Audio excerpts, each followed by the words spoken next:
Hello, YouTubers. Today, or tonight, whenever you're watching this, I am doing a video review of Halloween Kills. I I did a review of my 2018 NECA Ultimate Laurie Strode figure Monday, which you guys could go back and go on my YouTube page and watch that. And then last night I watched the original Halloween and 2018 Halloween. Before I went to see Halloween Kills with a friend tonight. Well, it was actually earlier on today, but it was at it was basically at 2:10 when I saw the movie. Which here's my ticket, my movie ticket. But my friend and I, we went to see Halloween Kills. He liked it. He liked it. Me, I loved it. I love the kills, which I'll get into detail with that. I love the acting. I love the story plot. At at the way they did it with each actor and actress, it was really good. I truly believe they had. Did they have a story? I would say yeah, because it was. Because the way people are looking at it, the negative part is that there was no story. There was only a learning lesson. Basically, with any Halloween movie, there is a negative on each one, even the original one, because it's a learning lesson with each one. Even though it's not great, every single one's a learning lesson. But the Halloween Kills learning lesson is that you have this killer, and the whole town hates this killer. The killer made the whole town join together and go, and they became a monster themselves. One monster makes another monster or monsters.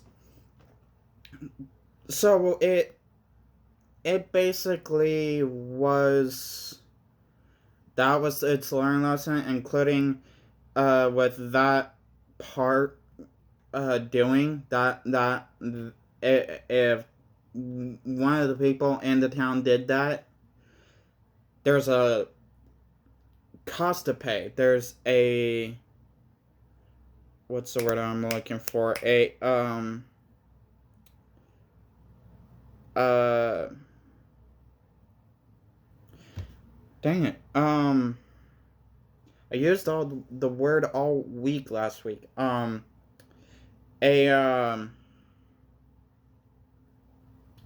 there's a um if you basically there's a price to pay, and that's the only word I can think of to use it. And um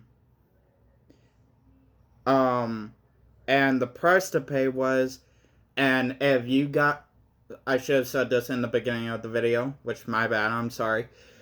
If you guys have not seen Halloween Kills, and you guys only seen a few trailers of it, I would recommend you stop this video, go see it in theaters.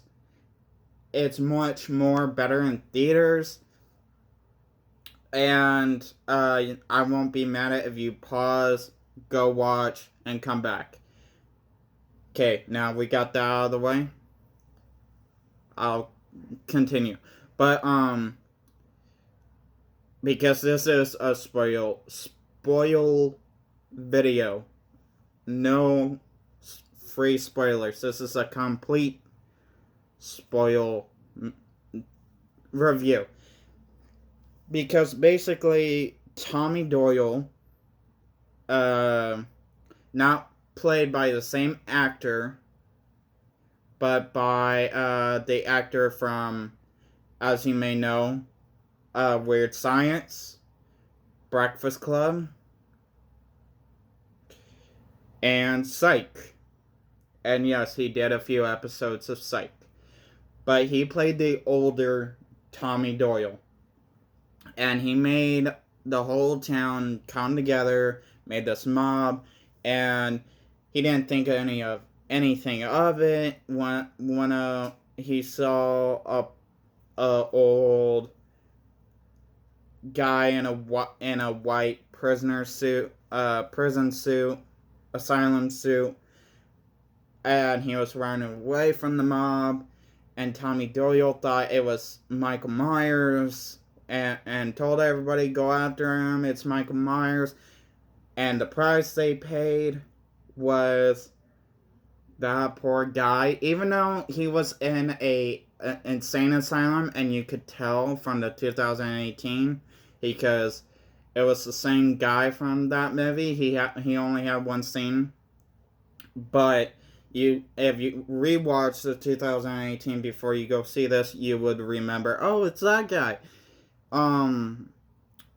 But the price that they paid for it is that what you had to be careful is, yeah, you made this monster made the whole town scared of him, and you made this army, you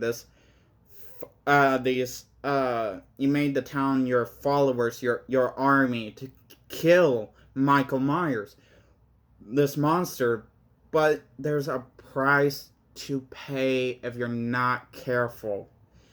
And that poor guy, even though he was in a insane asylum and he was wearing a uniform, you still feel bad for the guy, because he was so scared. He didn't know what was happening, and basically he jumped out of a window and landed splat, which he blood all over, arms, body parts everywhere, brains outside of the head, which it was very sad, because there's a price to pay, and you have to be careful of what you do, what your actions are. Even though, yeah, you're very scared of this monster, you really want this monster dead, but like I said, you have to be careful what your actions are. Now, Laurie Strode scenes, yeah, she wasn't in the movie. She wasn't. Well, I'm not saying she wasn't. She is, but not the whole entire movie. She does have some few scenes, like a scene to have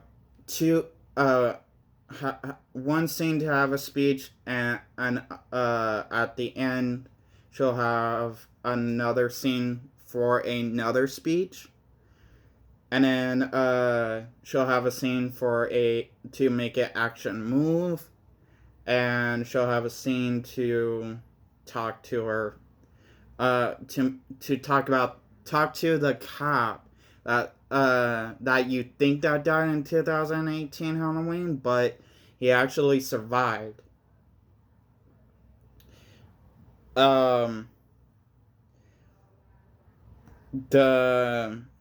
Which, if you think about it, the way the movie is, the one thing people are mad about that I've listened to the review so far, they're mad that it feels like another sequel, something to just throw out there as a cash and grab.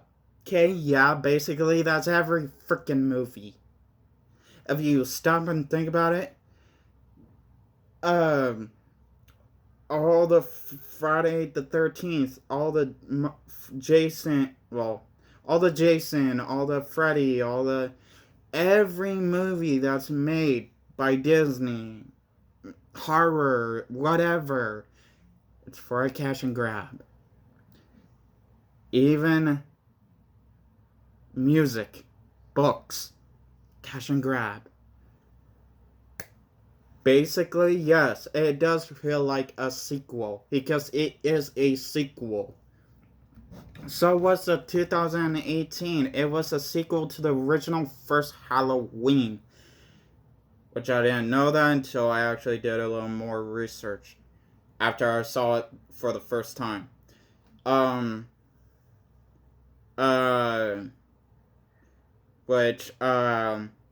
So it Halloween Kills is basically a movie where you can flow through it from 2018 Halloween 2 and then jumping into Halloween Kills. You can flow through that movie, enjoy watching it, enjoy watching all those kills, brutal,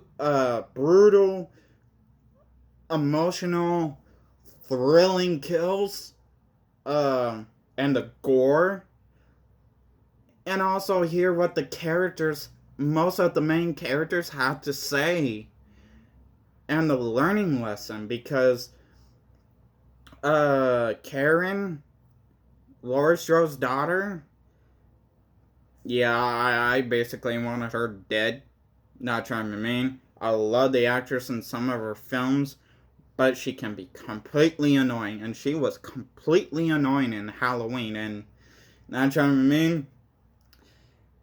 She was good, but she was basically just a character to keep her daughter and her mother.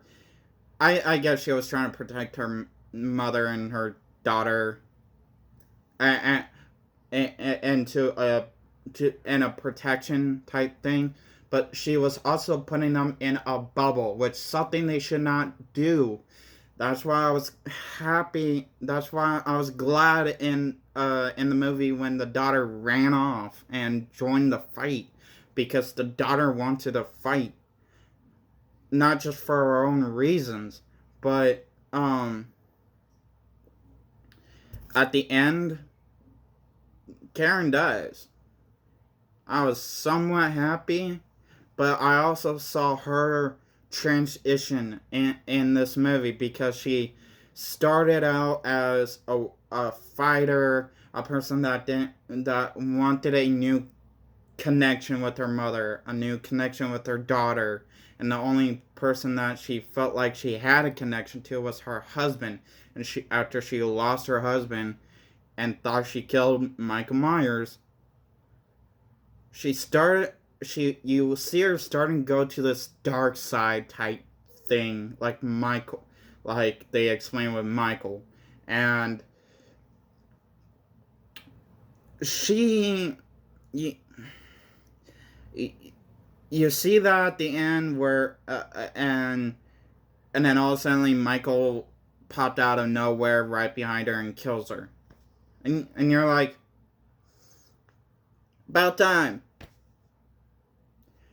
Because basically who I really rooted for was Laurie and the granddaughter. That's the only two I rooted for through the 2018 and this one, and pretty much the upcoming one next year. So, the granddaughter I really love, because she was headstrong. She didn't just fight for what just for herself, even though she wanted revenge for her father, but she also fought for the other people. She saw how the other people were, and she fought for the other people. Including, she was not scared. She head on into hang on. Alright, I'm back. She really had this feeling of, you want me, come and get me. I'm not afraid of you. I'm tired of you. You have none of my fear. Which that scared Michael. It really did. Which he was trying really hard to get her scared. Even though he killed, her somewhat boyfriend and somewhat not boyfriend right in front of her, it still didn't make her scared, which made him angry. And, which, not trying to be mean, long overdue. Long overdue. Through the 2018 one, I'm like, oh boy, I want that boy dead, what he just did. Yeah, every boy or girl cheats on their boyfriend or girlfriend, but in every horror movie, you just get that one guy that does that, or girl, and you want them dead, and long overdue. But I see why they waited until this one, so, which, when I saw him run into the hospital and said, oh my god, are you alright? I am so sorry. I mumbled in the theater saying, oh my god, don't hug me, don't talk to me, no. Even in this situation, no. But it didn't, I honestly, it shocked me when when she actually hugged him and talked to him, and which I get it. Most situations, you put feelings on the side and say, in this moment, I still hate you, but something else is much more important than that. But that's why I really like the granddaughters, because she is like Lori, her grandmother. She is really headstrong. She fights. She's not afraid of Michael. She's tired of him. And and I swear, if her ankle did not, I want to say sprained, if her ankle did not sprain by falling down those stairs, or I think he stepped on it, on her leg. But anyway, oh god, I think she would have had the upper hand to rip off his mask and kill him. Which, I shattered my leg, and when I watched that scene where she sprained her leg or her ankle, whatever, god, it hurt. Because, like I said, I shattered my ankle, and that hurt. I can, every time when I watch a scene where somebody's ankle gets sprained or shattered, I feel that, because I understand that pain. So, Tommy Doyle, even though it wasn't the same actor, which I was okay with that, which they were planning on bringing in Paul Rudd, the actor that plays Ant-Man, even because he played the older Tommy Doyle in one of the past Halloween movies. But I think it was a good idea not bringing back Paul Rudd, not trying to be mean to him. I really like him as an actor. I really like him as Ant-Man, including I'm excited to see him in this new Ghostbusters film. And I love most of his comedy jokes, but I think it would have confused the timeline that it's taking, because if they brought in Tommy Doyle, that older Tommy Doyle, it would have put a weird flex at the time that it takes. So it's cool how they brought the guy from Weird Science Breakfast Club in to play a older Tommy Doyle. Glenn, it just felt right. So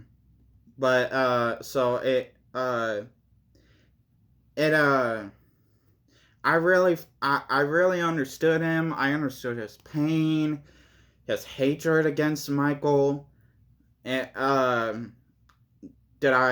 I wanted to cry I mean, I almost had tears, literally, because when I saw him got stabbed and stabbed again by Michael, it hurt because by watching Little Tommy Doyle and then watching this one, you feel that connection between those two movies, and you just want to scream out, no. And this whole entire one, I totally wanted Michael dead.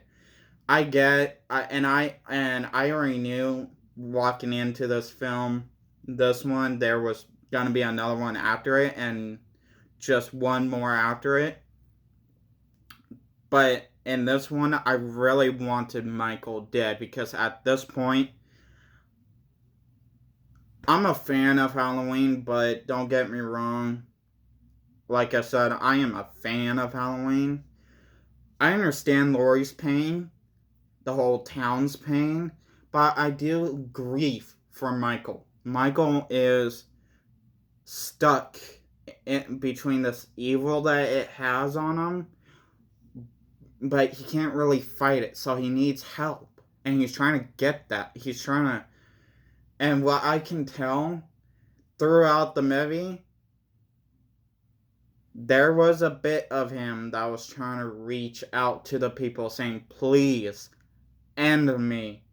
Please. Which, that's why I want Michael dead. It's because Michael's in pain.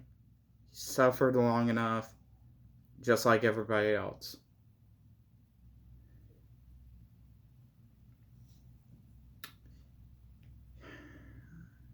And what I truly believe,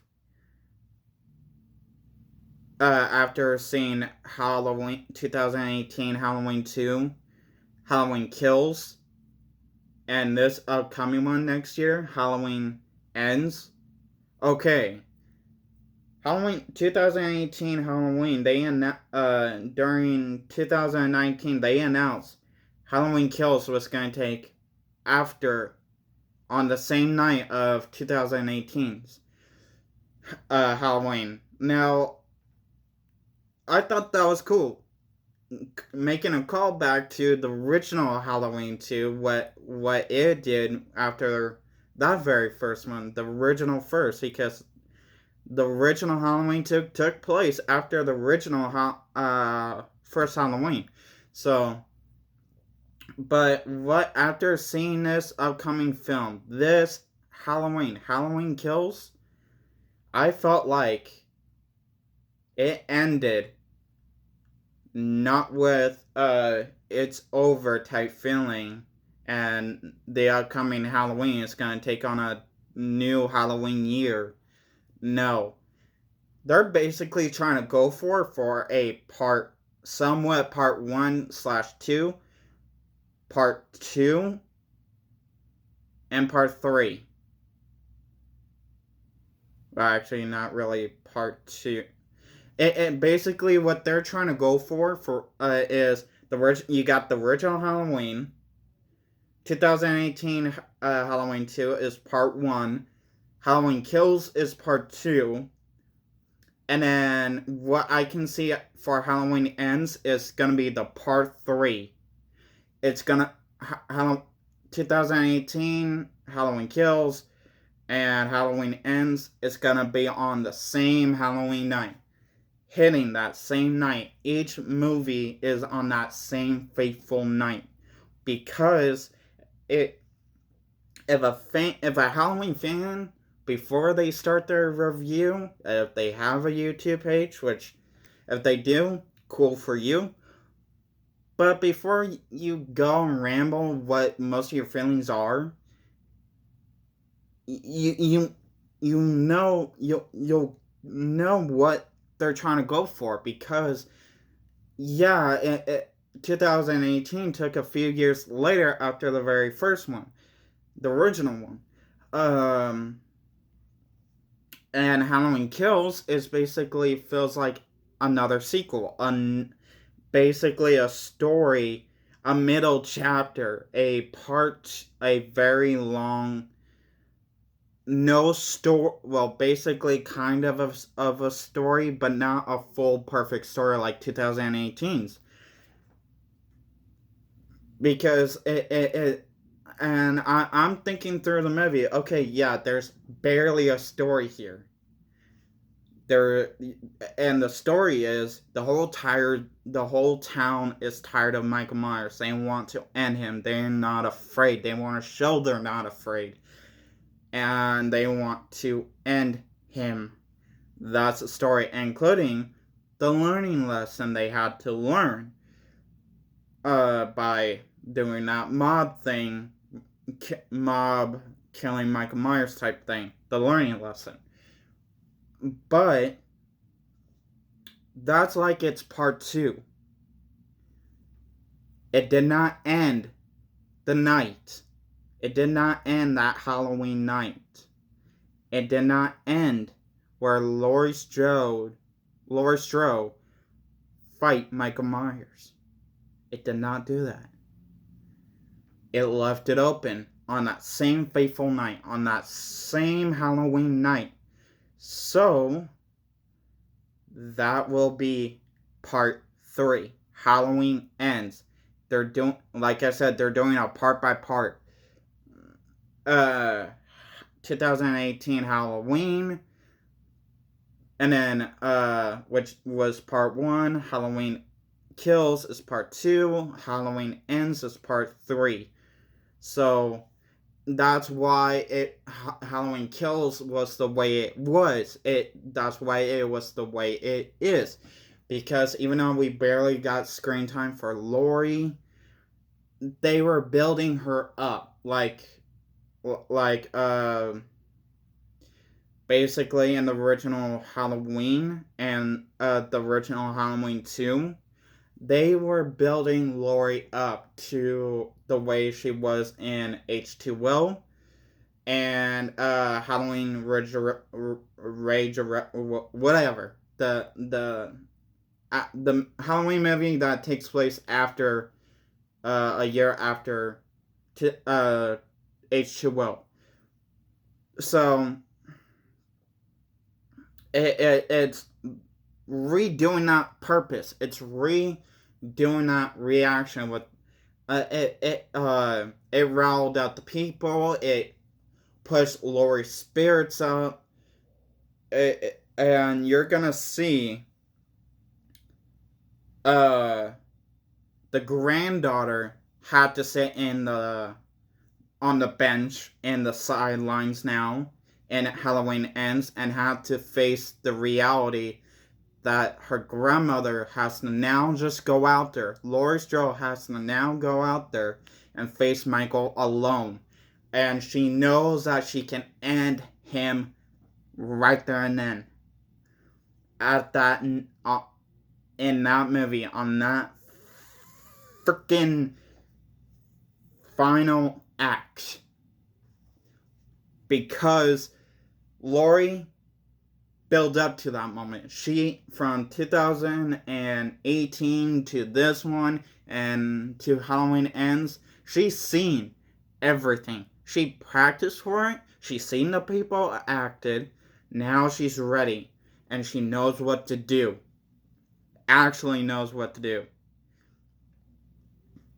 And how I truly feel like how Halloween Ends will end by a perfect note, which I've learned very hard in a very painful way, is that